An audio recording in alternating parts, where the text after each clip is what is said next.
Welcome, everybody. It is me. It is the Cyber Warrior. This is CyberWarriorStudios presents Security Happy Hour. As always, we have an amazing episode planned. It's going to be an awesome night. We've got the author of Linux Basics for Hackers here. So I hope you're ready. I hope you're prepared. And truly, I hope you have a drink.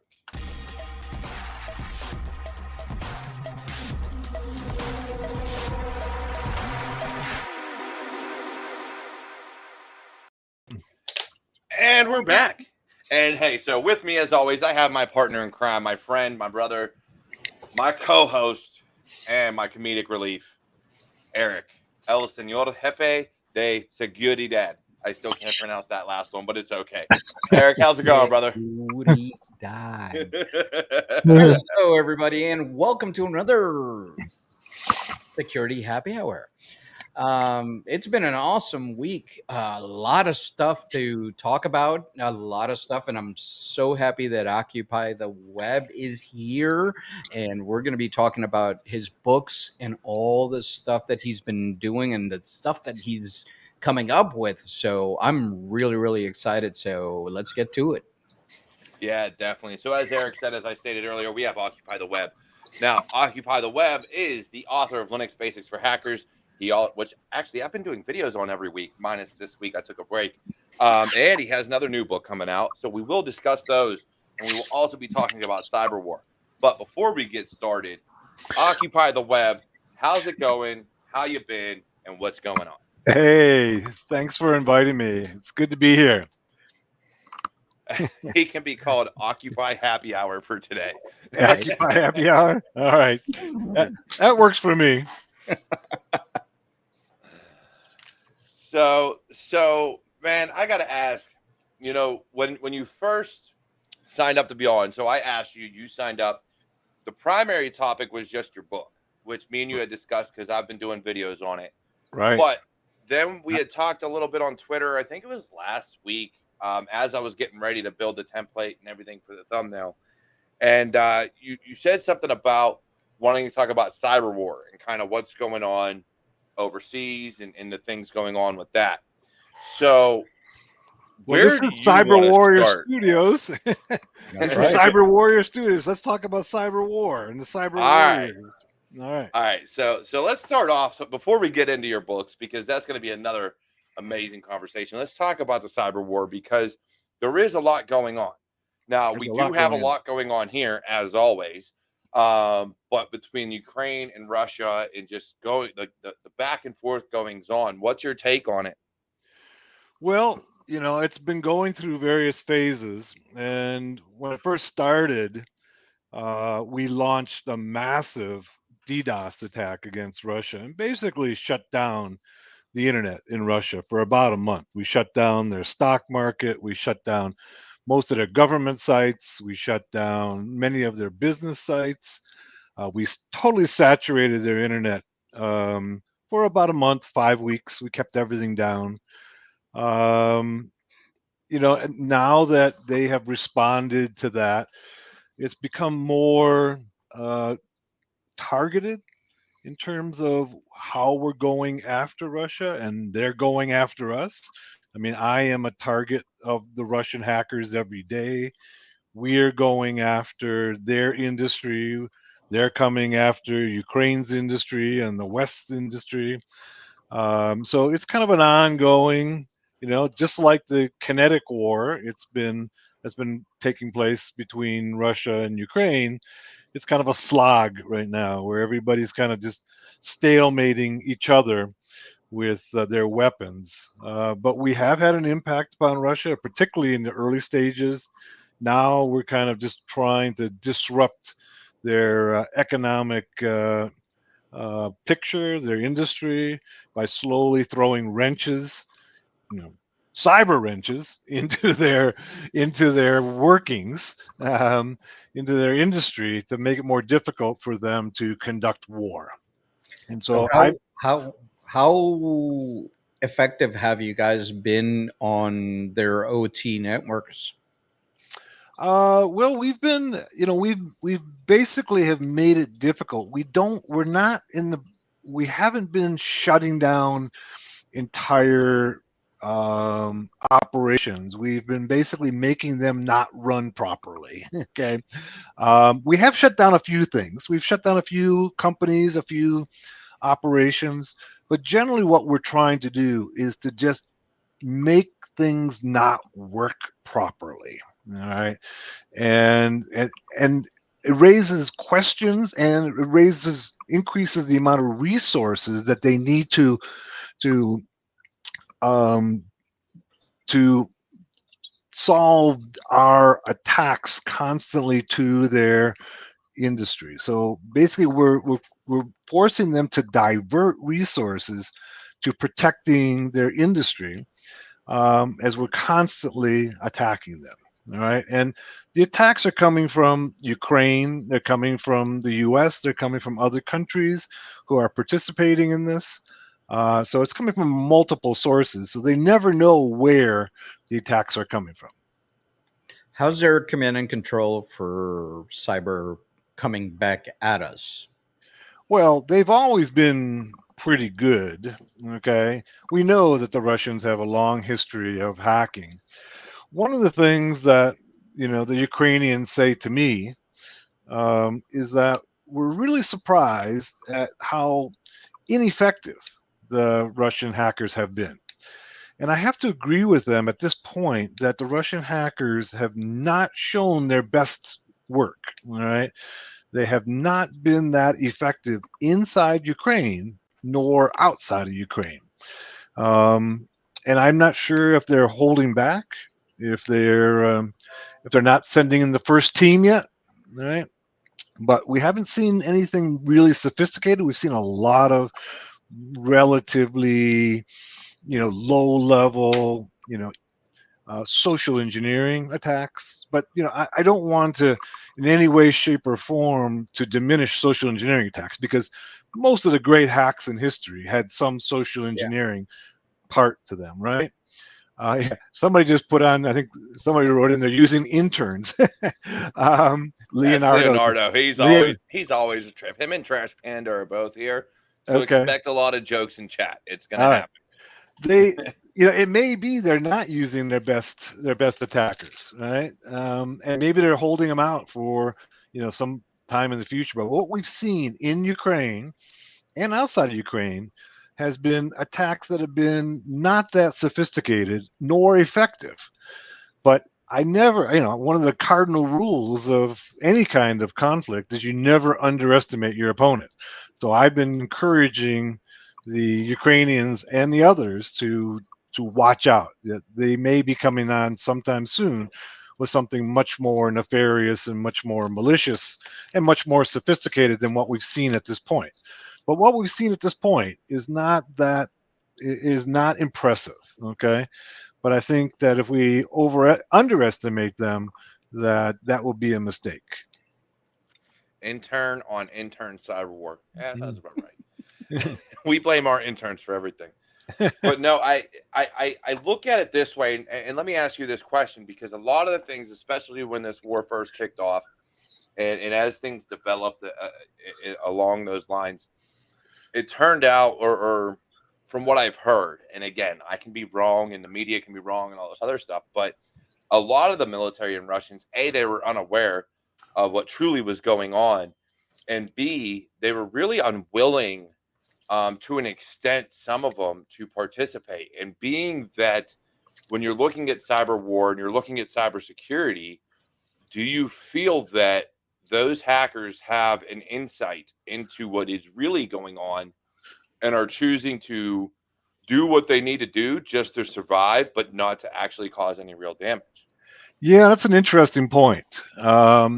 I haven't really thought about that possibility, that they're just basically saying, we are unwilling to do serious damage because the Ukrainians are our brothers. I mean, we're one nation for 100 years, and people have relatives across the border. So there's a lot of sympathy for the Ukrainians inside of Russia, right?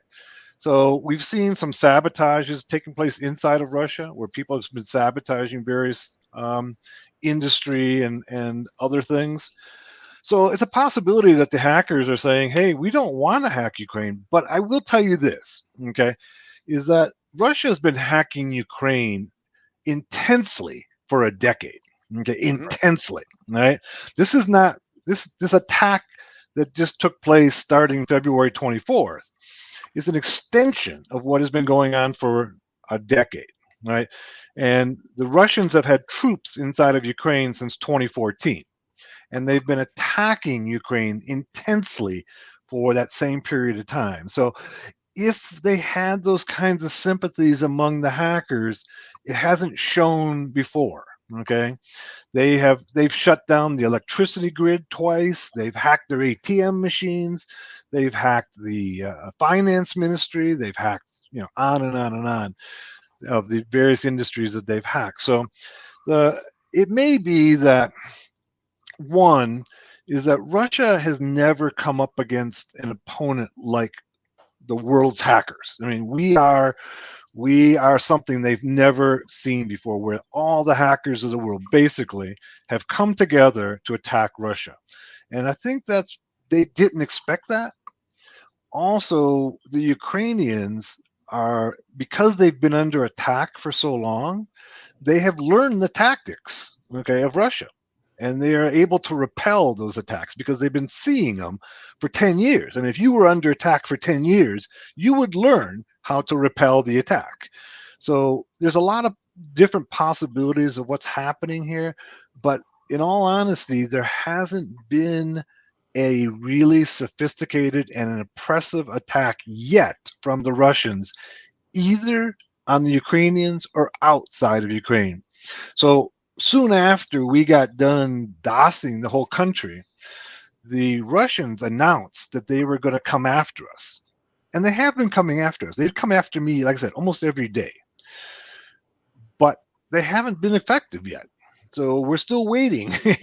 We're hoping that they don't get any more effective or sophisticated.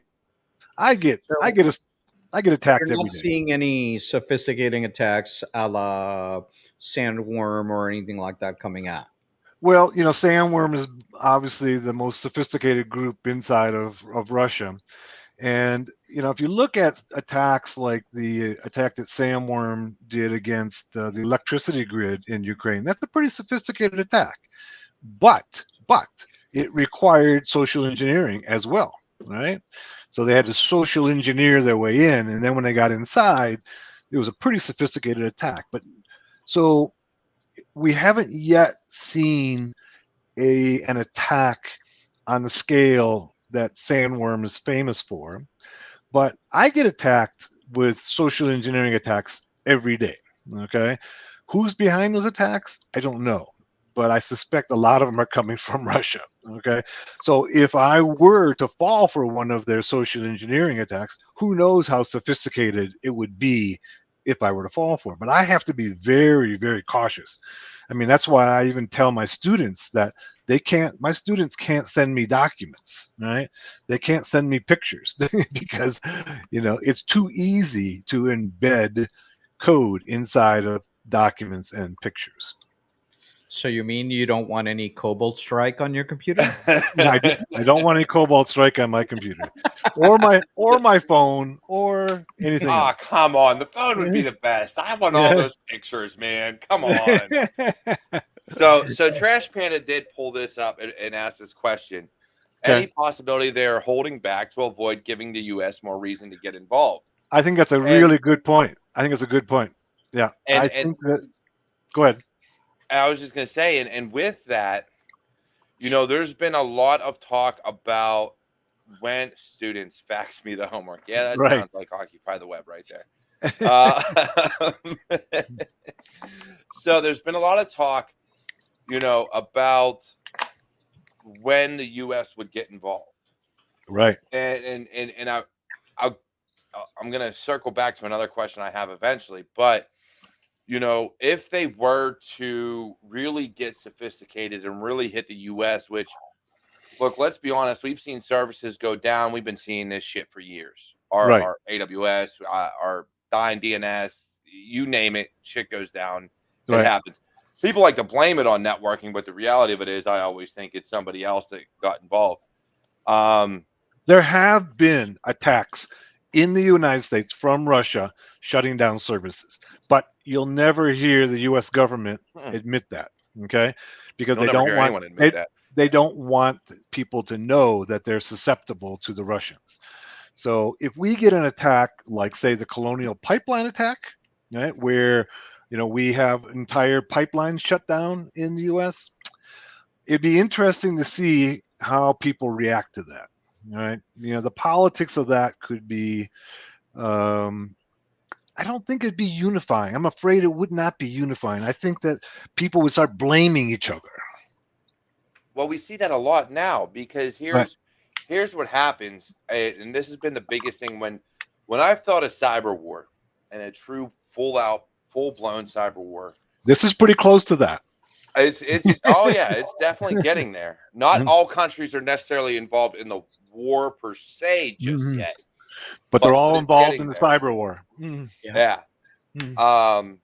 My take on it has been this for years and decades, ever since cybersecurity and exploits and bringing down systems is coming about, that they've always attributed things immediately. Like, you've seen people come out within less than a day. Oh, this is this country, or it's this group, or it's this nation state, or whatever the case may be. I'm sorry.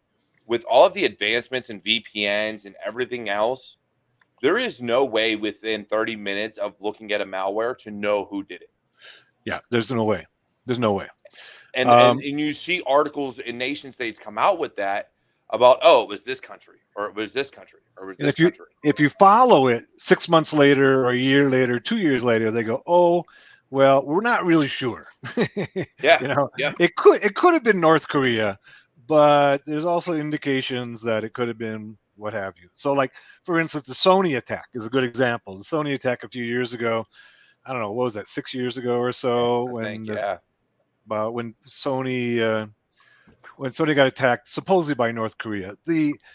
Immediately the FBI attributed to North Korea, and then if you started reading over the next year or two, it becomes pretty clear it was not North Korea. All right, it may have been an insider attack, and so sometimes what they'll use to attribute an attack is really less than convincing evidence. And the evidence that was North Korea in that particular attack was that it was using some malware that had been used by North Korea in the past. But that malware is available to all of us, right? So anybody could take that same malware and use it. It could be Russian malware, it could be North Korean malware. I've got it, I use it. Does that mean it comes from North Korea? No, right? So oftentimes that's the way that they attribute an attack, is by the malware, where that's not necessarily a good way of attributing the source of an attack. Yeah, definitely. And they've used language and things of that nature as well. Like, oh, they spoke in this way, or they said these things, or whatever the case may be. But there's really ultimately no true way that I can think of, unless you know the absolute source of a malware that really did come from another country, to know who did it. I have not, with translators and everything else out there, I cannot think of a way to really think of how to attribute something to another country, unless you're talking prior to proxies and VPNs. Hold on. My sim told me it was coming from North Korea, and my Pew Pew maps had him coming from North Korea. Okay, just stop. For anybody that's watching this show for educational purposes, that was a joke.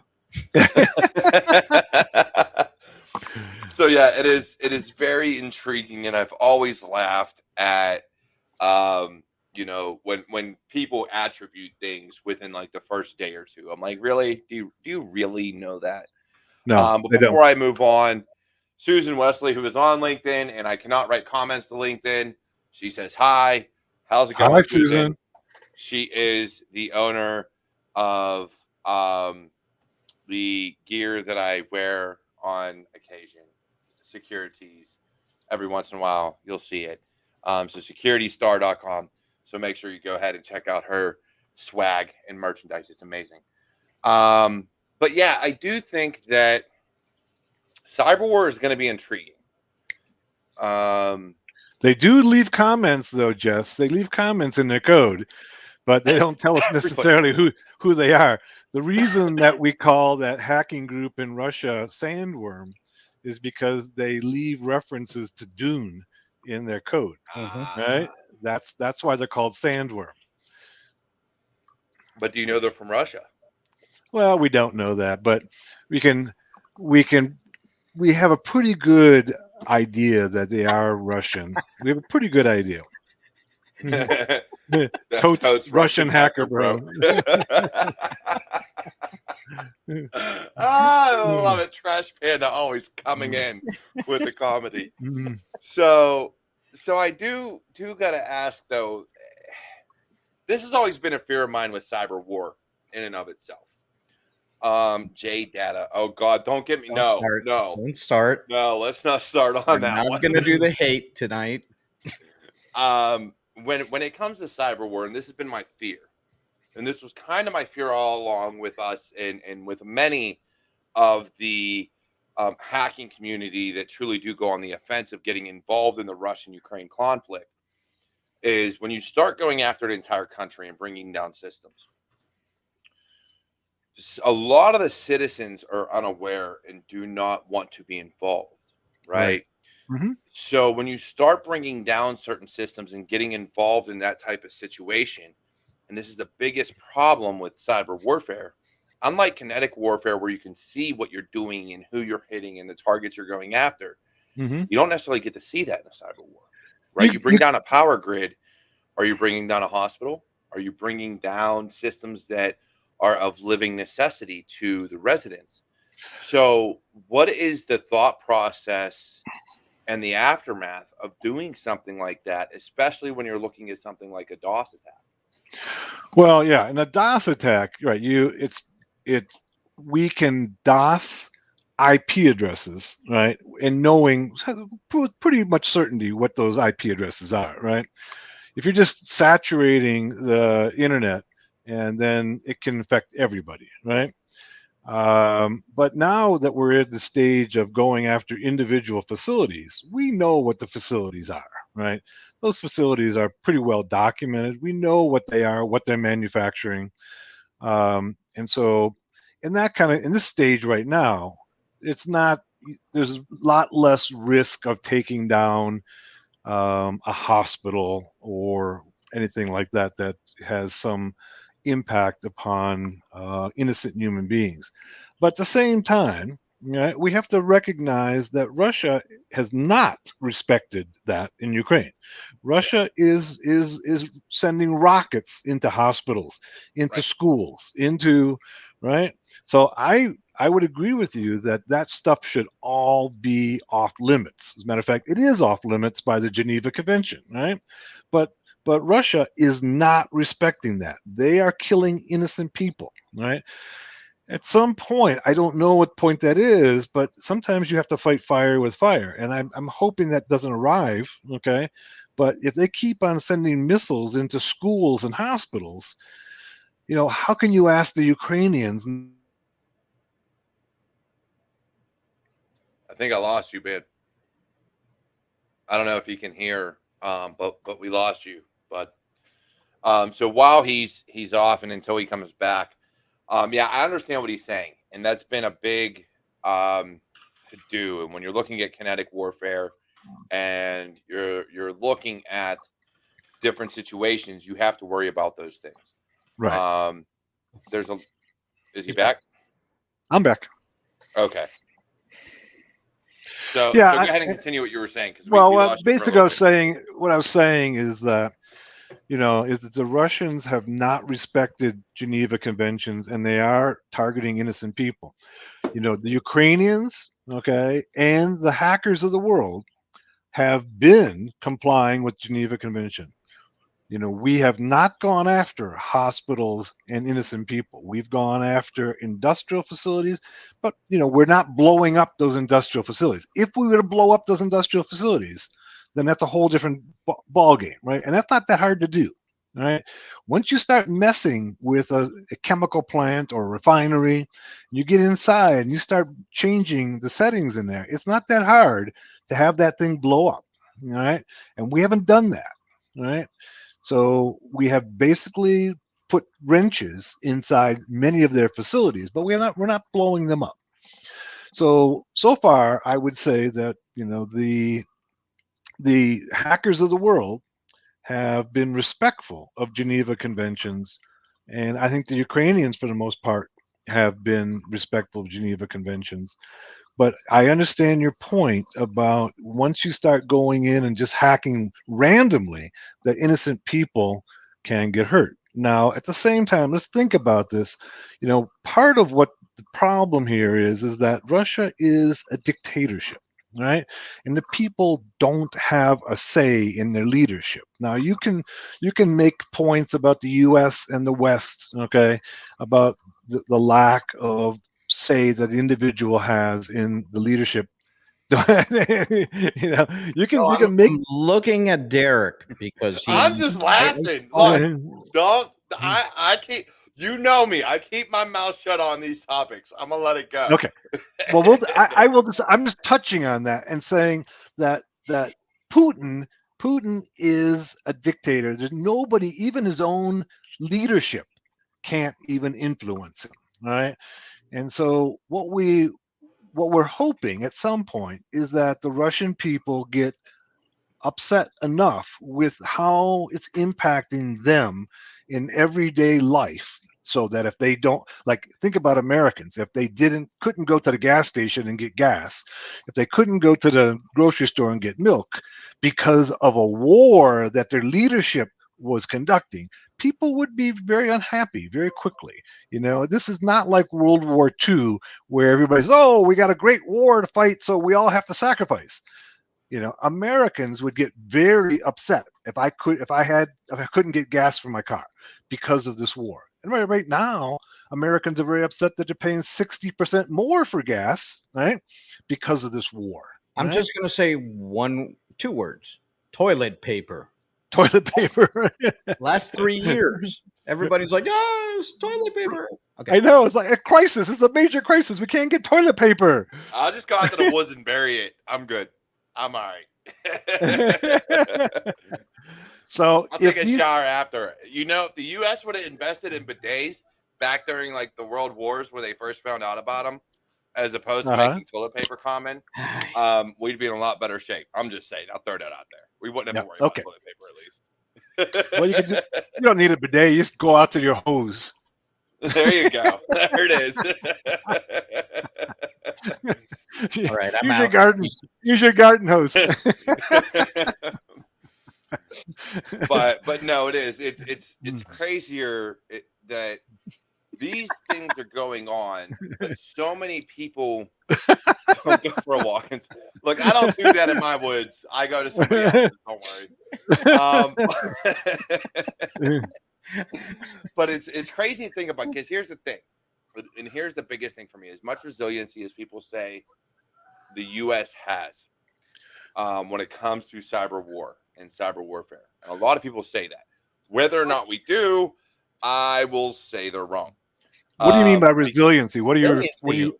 I truly think if a targeted attack, and if we were under attack versus Ukraine, let's say, especially with someone like China, Russia, North Korea, launching true cyber warfare, not just, hey, let's attack this company or this company, but a true cyber war against our industry and our critical infrastructure, I don't know if we could handle it. I truly don't. I would have agreed with you before this war. I would have agreed with you before this war, because I think what we've seen is an all-out assault. Okay, maybe not 100%, but we've seen an assault against Ukraine from the Russians, and they're holding up.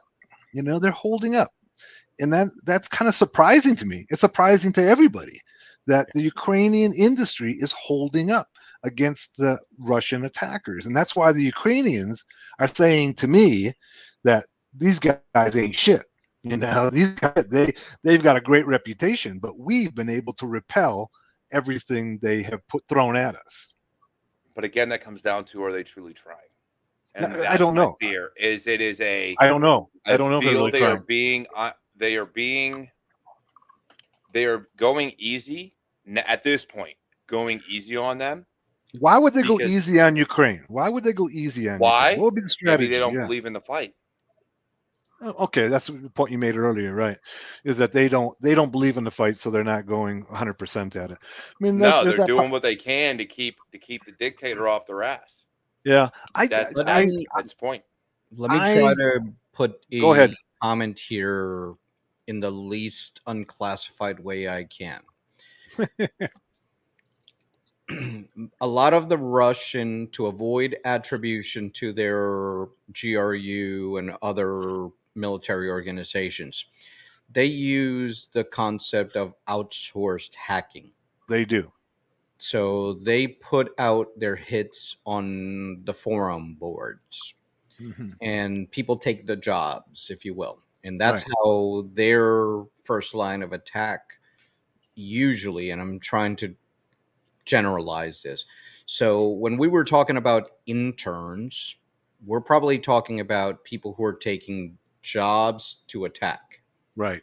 So I don't think, like you said, that they're, call it their, NSA, Army Cyber qualified people are doing the attacks.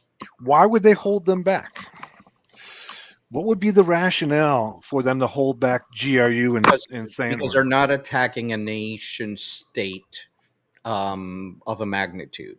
They know that, they're being supported by other organizations, but they're not attacking a US or a UK or an Australia or something like that. But they threw their best attackers at Ukraine in 2014, 2015, 2016. They sent their best attackers at Ukraine then. Why would they not now? Because they're at war now, and back then they weren't declared at war. And so they were, again, and it comes down to money. When you have no money to spend for your hackers, how are you going to pay them? They got money. Because think about it, your GRU and all them people are essentially paid hackers. And yeah, but they got money because the Europeans are still buying their gas, and they're bringing in billions of dollars a day, from gas. So they're able to spend money. And oftentimes the contract hackers in Russia aren't paid directly in cash. They're paid in kudos. They're paid in, okay, we now recognize that you are good and you're in the good graces of Putin and the GRU. And maybe that means you'll get a paid job in the future. But so oftentimes these hackers don't get paid in Russia. Well, in Trash Panda put it up here. How many of their mercs were Ukrainian or any other nation that was just going after people, and now they're not willing to go to war for them? Well, I'm going to take that into consideration, but I hear what you're saying. I just have a hard time saying they threw their best hackers at Ukraine in for the last 8 years, and then all of a sudden they're not going to send their best hackers in. I mean, I don't know. I mean, but in all honesty, what we have seen from Russia since February 24th is unimpressive. Okay, is unimpressive. I don't disagree because, well, let's look at it this way. A lot of ransomware comes from, what they say comes from Russia, North Korea, China. Colonial Pipeline came from Russia. Yeah.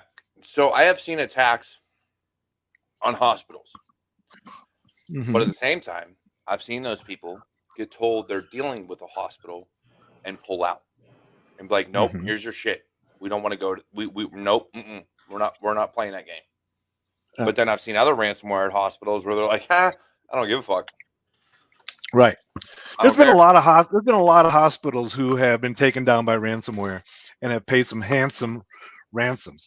But it's nice to know that there are some hackers out there who have a heart. Well, and that was my thing. So before we're about midway through, so I do want to get into your books, especially the new one that you're just releasing. But I want to touch on that because one of my things was back when I first started looking at a lot of the ransomware going on, and when the first few hospitals were hit, was that I always thought hackers had more of a not necessarily do I want money, but they had a morality of I'm going to go after corporate, right? Mm-hmm. If you're going to attack America, you're going to go after corporate America. You're going to go after, whether it be the government, IRS, or whatever, or the credit system, or Sony, or these huge corporations that are within America. You're going to go after them. You want the money. And then to see that now they're going after schools, hospitals, and shit that actually affects the lower populace, not corporate America. Now you're not fucking with corporate America. You're messing with people's lives in their daily living in terms of just general health and welfare. Yeah. And that has started to bother me, and that ate at me. I think it was last year when I first saw that, hackers were like, hey, we're doing this and we don't give a fuck anymore. Well, like any segment of society, we have a variety of types of people, right? Hackers are not above, just going for the bucks, and some of them have morals, ethics, and a heart. So there's all variety in between. So I haven't seen necessarily a change as much as this variety has always been out there. And when you're talking about nation state actors don't care. I mean, they're getting paid. They're getting paid by the government to attack whoever, whatever that they're ordered to attack. Like the Russians turning out the electricity in Christmas time in Ukraine. Right? They turned off the electricity at Christmas time in Ukraine. That impacted everybody from the rich to the poor. And there was no ethics involved in that other than trying to do damage to the Ukrainians. Yeah, and I completely understand that, and that's one of the things. Again, nation states are one thing, but when you're looking at individual or APTs and things like that do it for A, I can fucking do this and I don't care what you say, and B, the money. I've always looked at it, at least if you're going to go after money, do it with a moral code. Right, you don't go after hospitals, you don't go after schools that affect kids, and you don't affect, the health and welfare of people. Now, financially hurting people is one thing, but if you're truly going to go after somebody, look, I've said this from the get-go. I honestly wish hackers would go after the credit bureaus and the student loan companies. I'm just saying. I'm not going to do it, but I wish they would. Bring them all down. Have you watched Mr. Robot? I watched a little bit of. Look, I can't touch on Mr. Robot just because when they started getting to him being really big into drugs, like his anti-anxiety and ODing and just like dealing too much with drugs, I couldn't deal with it. But. Well, it was essentially too stereotypical, too much of a stereotype. He took down the biggest corporation in America, and it collapsed the world economy. So he was one of those hackers who said, "My job is to change the world," and he went after the biggest target that was available. There you go. So on that note, though, because of the things you're doing, and yes, like I said, one of the other topics of this show is going to be your books, because I've been doing videos. Like I said, I took a break this week just because I got to deal with the Wi-Fi situation to make sure I have it set up for Wi-Fi. And last week I ain't gonna lie, man, I bypassed the Raspberry Pi section of chapter 13 for Linux Basics for Hackers just because I can't find my Raspberry Pi. So you're cheap, you can buy one. That's if they have them in stock. Let's be honest. Yeah. Okay. I've got a few of them around here. Though, Linux Basics for Hackers. What really spawned the idea for you to write that book? Well, at the time I was writing it, is that I was training hackers for the U.S. military and U.S. intelligence, and I, the military and intelligence would send me some very talented people. And some of them were pretty young, and some of them were older, wide variety of ages. But very often I'd get into a classroom teaching them, and many people had never really seen Linux.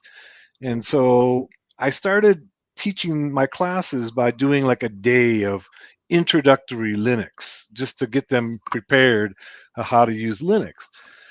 And so that's what spurred the idea behind the book, is that these were intelligent, talented people who've been working with Macs and Windows systems their whole life. And all they needed to do was to get a decent introduction to Linux, just the basics. I mean, it's a very small book. It's only 200 pages, right? 17 chapters. I tried to keep it small. That was the whole point. It's like, let's keep it. I mean, we've all seen books, Linux books that are 1,000 pages or more, right? And nobody ever reads those books. So, I mean, they use them as reference, but they don't read them. I designed Linux Basics for Hackers to be read, right, from cover to cover. It's only 200 pages, and at the end of it, you'll have a good grasp of Linux that you can go then on to doing Kali or Parrot or what have you, and start doing some hacking. But if you don't know how to use Linux, you really are lost. Where how to do Linux, and I kept on running against these really talented people who didn't know anything about Linux. So, I wrote a small handbook initially for them, Right. and then it ended up becoming it became the book from No Starch Press. Yeah, and it's been a great book. Look, I got to be honest. So a lot of people talked about your YouTube or videos that you've done in your classes and stuff, but I didn't know about any of that. I honestly bought your book and started going through it, and I got so far and then wrote my first bash script and kind of like got away from it. And then as I've been going through it again, it's been amazing. And I have honestly loved being able to do the videos and be able to promote your book, and B, just the fact that this information is out there. And it's very fundamental. It's very, very basic information that, especially if you're going to get into security, you should know. Exactly. I think it's something that everybody who's getting into cybersecurity should read first, because if you don't know Linux, you really can't do cybersecurity. Right? I mean, some people will disagree with me, and that's fine. Right? I mean, there are some areas of cybersecurity that where you need the technical stuff. Exactly. But if you're going to do offensive security, if you're going to do attacking, like if you're going to do hacking, you really need to have a basics of Linux. And that's what I wrote the book for, is that for those people who want to, go into offensive security, then you need to have some basic understanding of Linux. And I tried to keep the book really small and really simple so that people could go through the entire book and not get overwhelmed by so much material, so much information. I gave you the essentials, only the essentials, nothing more, so that you could go through it in maybe a week, and come out of that week and really have a firm grasp of the essentials of Linux. You're not going to be a system administrator, but you're going to know how to operate in a Linux environment. That's entirely what it was designed for, and hopefully it does that. Yeah, and for technical people, like you said, it is essential that you learn the OSs, because if you don't know, as an offensive person, you're going to use Linux a lot. I mean, most of the technology to do things is Linux based. And on the defensive side, if you don't know, how to defend a operating system, most server operating systems are Linux. So most IoT systems are Linux, right? Almost all those Internet of Things all have little Linux kernels in them, right? Whether it be a baby monitor or a router or whatever it happens to be, they all have a Linux kernel in them. Usually they have a Raspberry Pi. In some cases they do. And that is, you touched on something is the offensive side. And even I would venture to say the blue team side is having a basic understanding of Linux, especially as it gets more and more ingrained in some of our networks. Yes, a lot of your desktops and a lot of your servers still are primarily Microsoft. Let's be honest, whether it's Azure Cloud or Active Directory, whatever the case may be. But you're seeing more and more Linux get out there from a corporate side for servers and for different things. So understanding how these things operate, how the system works and the file structure and some of the basic commands can do nothing but benefit you. So for those who are afraid of it, I would say pick up Linux Basics for Hackers and learn it, to be honest. I think that's good advice. Not just from the standpoint of making money, but it is, from what I have seen, just a slimmed down You gotta hold it up understanding. as you say this. It's over there. I can't go get it right. But from a basic understanding of the file structure and just some of the commands and understanding, I've had to deal with Red Hat. Now, you don't deal with the Red Hat side of things. No. But the file structure is the same. It's just installing packages is different. Right. That's definitely a difference. There's other differences too, but once again, we couldn't cover everything, and we're working from a Kali perspective. But one thing you said that I just do want to correct you on, and about half of the web servers in the world are Linux. Okay, about half running Apache. And the militaries, okay, at least their servers are all run off Linux or Unix, right? So the U.S. military is like the biggest customer, okay, for Unix systems. They almost run everything. All their servers are Unix servers, and the same thing with Russia as well. So if you're going to attack a Linux Unix system, you got to know how they work, right? You can't expect to be successful in attacking a system that you've never seen before. You have no idea how it's working. Yeah, for sure. And of course, Eric had to bring up Arch, asshole. But no, and it is, and really there is a lot of there's minor differences. I won't even say major. There are some minor differences between the different distributions. There are. Mainly the underlying kernel. But overall, Linux is going to be a major player. Windows is already, merged essentially with Canonical in Ubuntu. They already have a Kali Linux WSL. Right. Yep, they do. Shut up, Eric. Get it right. So they're doing these things. So Linux is becoming more and more prevalent. Even PowerShell has been open source to go to Linux itself. Yeah, and PowerShell, you can use Linux commands in PowerShell, right? Yep. They've aliased, the Linux commands in PowerShell, so you can use your Linux commands there as well. And quite frankly, I think the Linux commands are simpler than those damn PowerShell commands. Dude, I love the Linux command. I get into PowerShell and use ls. Right. Or exactly. CD. Exactly. I use my Linux commands in PowerShell because I don't like the PowerShell commands. I hate PowerShell commands. They are so they make sense, but it's so long. Yes. Like invoke web request or IWR, if you can remember that they can use acronyms, which get child item. Get child item. Look, give me wget and locate and find. Those are pretty basic and pretty simple to know. Curl equals invoke web request. Yes. ls equals get child item. Yeah. Leonardo, look, hey, you're gonna do a PowerShell class, homie, because I need some advice. Well, that's what I was in Linux. You can go ls. In PowerShell, you got to type get child item. Yeah. My favorite, though, I will say this. Here's Dancing Granny.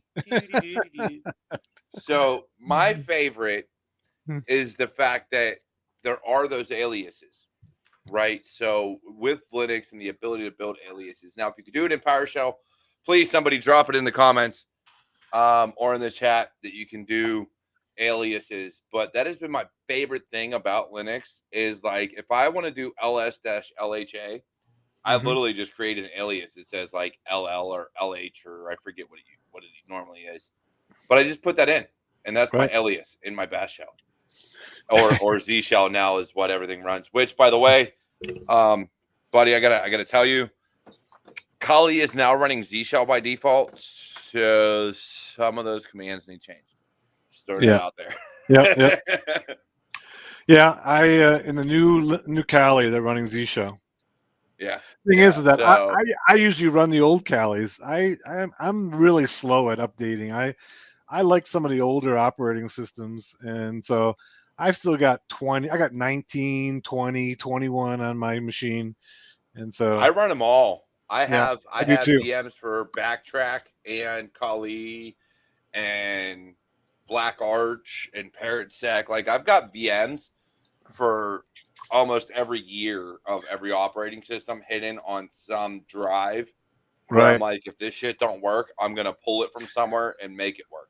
Right, because sometimes here. Right. Sometimes the updates, they take away capabilities, right? And it doesn't work when you've got something working and you're in a pen test and you know that this particular Kali, that this functionality works.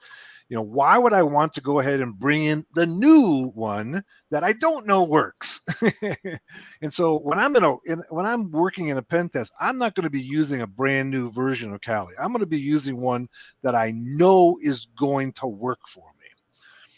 Yeah. And I learned that years ago when I was going for my CEH. I went through a boot camp with Infosec Institute.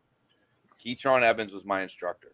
And when I looked at his VM list, and this man was awesome, he had Backtrack, Kali, and probably about 3 or 4 other operating systems there.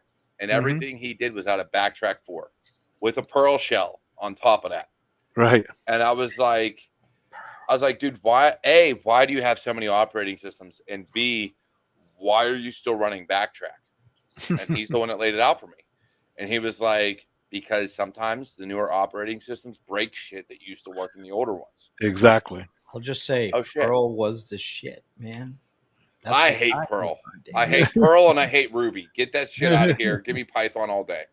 Do you know that didn't have Python? Infosec got sold? Infosec Institute got sold to Pearson recently. I know Keytron as well. Keytron is a good guy and a good hacker. Keytron's my buddy. Yeah, and I agree with Keytron 100% about that. What I do is if I do a tutorial or a video with an old version of Kali, I get so many comments from the youngsters who say, "Why are you using a 3-year-old operating system? Why don't you use the latest and greatest?" Well, just say this. Because it works. Because it works, right? Exactly. And I won't pull out, look, like for your videos or for the videos I've been doing on your book, yes, I'm using one of the newest ones. I think it's 2201 or I forget what version it is. But yeah, it's the newer one with Z Shell and everything. Right. But it allowed me to create a video that for the newer people that are using the newer OS for Kali, I was able to create something for them. Right. And actually I did a live where even the SQL commands weren't the same. And I was like, holy shit, even SQL changed. Wow. Fuck, I don't know how to make this work. And I had someone chime in like, hey, run this command. And I was like, okay. Oh, shit, that worked. Okay, cool. Let's go with it. So it's amazing to see that, and people don't realize that it is good to have multiple years and multiple editions of an operating system. You don't have to run them all. You don't have to use them all. You just keep them on the back burner for if something doesn't work, spring up the old one and run it. I would agree with you. I would agree 100% with you on that. So I got to ask, though, I see you're coming out with a new book. What's it called? Well, I've coming out with a couple of books. So I've got Network Basics for Hackers coming out this fall. And it's kind of networking for the cyber warrior. It's intended to be. I saw that you used my stupid? hashtag, asshole. That's stupid. We already had dummies guides. Now you dummied it even more. It's probably a little higher than a dummy guide. The idea is to do for networking what we did for Linux, and that is to show how the protocols work and then how they can be broken. Right. So that's the idea, is that, okay, these are the protocols. Here's how they work. Here's how you can build, for instance, an SMTP server in Linux, and then here's how you can break it. Here's the vulnerabilities in that particular protocol. Book with No Starch Press called a Cyber Warrior Handbook. That'll be coming out next year. Why is everybody taking my shit? I think I was using that term before you were. Actually, I think the military was using it before both of us. Just yeah, maybe. They're so hard to beat on SEO, the assholes. But I will say this. Look, hey, any books you come out with and want to send me, I will do videos on. Okay, I'll do that. I'll put that out there. But I do love the fact that you are doing a networking one, because I think as a community and as a red team, blue team type of thing, we have kind of foregone the networking side of things and looked at more web app and more how can we break an application and do bug bounties and things like that, and forgotten that things like DNS, port 0, all these things can lead to exploitation that we don't realize.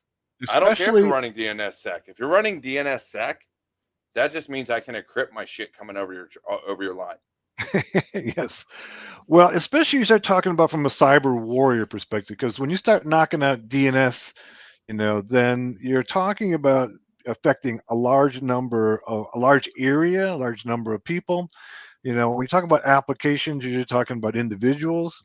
But if you can knock out SMTP, like for instance, the Chinese hacked many of the IIS servers, was it last year? And they had almost all of the SMTP servers, the Microsoft SMTP servers, hacked, and the FBI actually had to come in and clear them all out. I don't know if you remember that, right? So that was that's kind of nation state stuff, and that's kind of where my interest lies is in nation state attacks, not necessarily against individuals or companies, but instead in what would be useful in a type of cyber war. Right. Which makes sense, because in the long run, when you're looking at individuals, they're going to kind of attack what they kind of have a grudge against, right? So whether that be Sony or movies or game companies, when you look at like CD Projekt Red and things like that, some of those may have been done by like nation state organizations, but in the reality, they were just pissed off. Yeah, that's all it was a pissed off group that was just like, you know what, we're just gonna fuck with you today. But I think the nation state is where we really have to concentrate, because as a country, regardless of what country you're in, that is who is going to bring down your infrastructure. That is who is going to affect your SCADA and your ICS and your OT and your IoT and all these individual things on a massive scale. Right. Not a single organization, a massive scale. It's your nation states that are going to bring it all down. Right. And that's my focus. And so with that, I would say, so you have, so many books coming out now. Oh my God, you're going to give me a lot of work to do. No one uses the Cyber Papas, because you are the one and only Cyber Papa. Cyber Papa. El Señor Jefe de Seguridad. But yeah, man, it's crazy, because I look at what you're doing, and At one point, I thought about writing educational material, and I can't do it. I think differently. I just don't have the temperament and the patience to do it. I will take somebody else's works like your own and promote it and do my own videos, but I cannot write my own. It's just never going to happen. So kudos to you and all the credit in the world for what you've done, because you have truly done a lot for this career field that I don't know if you even realize how much you've done. Well, thanks. Thank you. I appreciate that. Did you hear the clap? I did hear the clap. Thank you. I heard applause. Yay! Well, it grew out of a real life experience. I didn't write the book, just because I wanted to write a book. It grew out of what I saw was needed from the people that I was working with.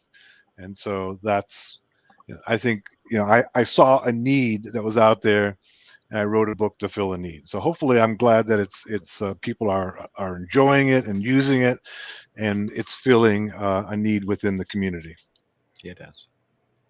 Yeah, definitely, and it is. It's very much needed, because there are too many books are like 1,000 pages, 2,000 pages, 500 pages, 800 pages. Look, if I'm not reading a Nobody will novel read that it. takes me away from this world, I can't read books that long that are educational. Right, I didn't exactly. read my school books, let alone a book on Linux. That's If it doesn't have any 800 pages. pictures, This he shit ain't gonna doesn't read happen. it. If what? I mean, If he doesn't have any pictures, you don't read it. Look, Occupy the Web has pictures. I read his. Oh wait, it has pictures and I read it. Okay, I get you. Okay, it makes sense. My point. But no, and it's crazy. I do. I love what you're doing, man, and kudos. And I hope that you continue to do things like this for the community, because it truly does help. I will Whether be or here. not you see it. And even Keep It Techie says it's definitely a great book. Your Linux Basics for Hackers. So truly thank you. So before, highly recommend becoming one of his students. Yes, he wants a pop-up book. Fuck you, KevTech. So I truly do say this. Before we go, you look, man, if you have any final words, please let it go, whether it's on the Cyberwar or your books or whatever else. Promote whatever you want, say whatever you want, let it go. Okay, well, first of all, I want to thank you for inviting me here. It's been very enjoyable, and get a chance to meet both of you and talk with you and your community. I think it's important that as cyber warriors that we pay attention to what's going on in the world. Okay, and this war between Russia and Ukraine is maybe more significant than you recognize. This thing actually has potential to end up being much more serious than it actually is right now. And if you really are interested in doing something significant to make for a better world, here's your opportunity. You have the skills, right? You have skills that very few people in the world have, right? There's not that many hackers in the world, folks. There's a far fewer hackers than there are doctors, right? There's far fewer hackers than there are doctors in the world, okay? And if you want to do something significant, you want to make for a better world, this is your opportunity, okay? We need to stop Russia now. Okay, I'm done then. And that deserves another. And thank you very much for being here. Thanks for inviting me, guys. For sure. Yeah, man, it's been a pleasure. Eric, before we go ahead, man.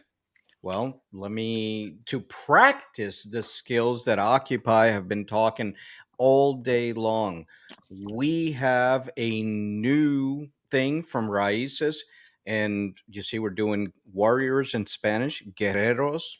So we have a CTF happening next weekend, July 22. We're raising funds because we're going to bring the Raíces cyber competition team to the Global Cyber Games on the 11th of August at the HyperX Arena in Las Vegas. So come and see us on all our social media, Raíces Cyber.org on Twitter, and the information to register is going to be there. If not, reach out to me. It's $20 to enter. It's for fundraising for the team. So come, enjoy, do a cyber CTF with us, and we're going to be there all weekend long next week. Then tomorrow afternoon, we have another great hacker, Philip Wiley, joining us on the Discord. He's going to do an intro to pen testing at 2 p.m. Eastern Standard Time on our Discord. So Cyber Warrior put up the Twitter again. All the information for all of these things are on the Raices Cyber org, and that's going to be amazing. A couple of activities that are happening for the community. So come see us, come join us. And again, from me, tell Occupy, thank you very much for being here. It's been a great show. I've enjoyed it a lot. So thank you again, man. All right. Thanks for having me. I enjoyed it. Yeah, definitely. And you know, this has been Security Happy Hour. And as always, we have amazing people on every week. Every Friday, we are here live at 7 p.m. Eastern Time. So I hope in the coming weeks you continue to chime in, continue to join us, and get in on the discussion, because it is not going to change. This is what we do. This is who we are. But I do have a new podcast coming out also in the next coming weeks. So keep your eyes peeled on my Twitter. It'll be there, and LinkedIn, and everywhere else. But hey, as always, I love you all. Please, I beg of you, take care. Enjoy yourself. Enjoy your weekend. And I will catch you all in the next one. Love you. Thanks, guys.